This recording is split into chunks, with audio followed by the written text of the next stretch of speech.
nagulat ako guys after siguro 10 minutes. So ganyan na siya guys kalutong. Ang nakakatuwa dyan is ang bilis niya palang matuyo sa oven. So ang gawin nyo lang temperature is kasing init ng araw.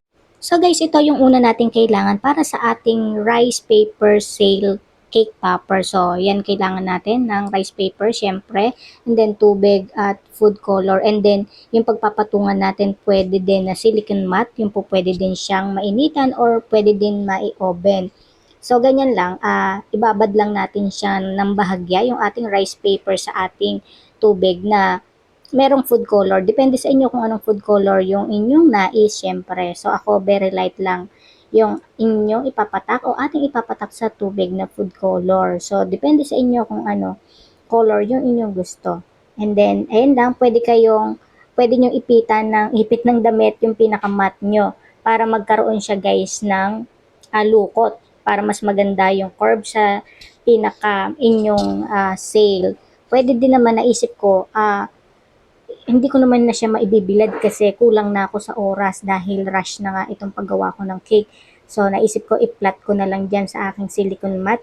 And then, plano ko dyan is i-bake ko na lang siya. Although, hindi ko pa yun nasusubukan. First time ko pa lang siyang itatry kung okay ba siyang i-bake.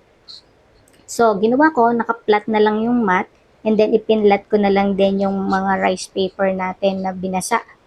So, nagkulay lang ako ng purple, light blue, and then pink. And then naglagay ako ng white. And then, nagulat ako guys, after siguro 10 minutes, so ganyan na siya guys kalutong. Ang nakakatuwa dyan is ang bilis niya palang matuyo sa oven. So, ang gawin nyo lang temperature is kasing init ng araw sa labas. So, pwede na 50 degree or 100. So, sa akin kasi nasa 100. And then, ang bilis niya talaga guys matuyo. So, kahit na 50 siguro, 50 Celsius pwede. Tapos, ayan, kinulayan ko lang ng gold yung mga gilid ng ating pinaka rice paper sail.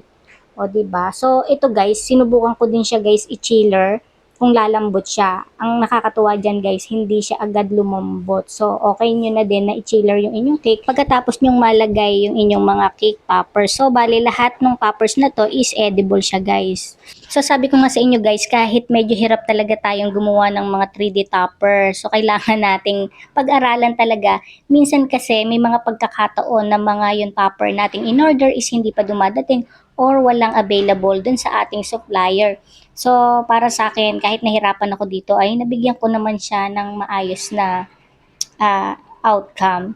So, yun lang guys. Thank you for watching. Bye!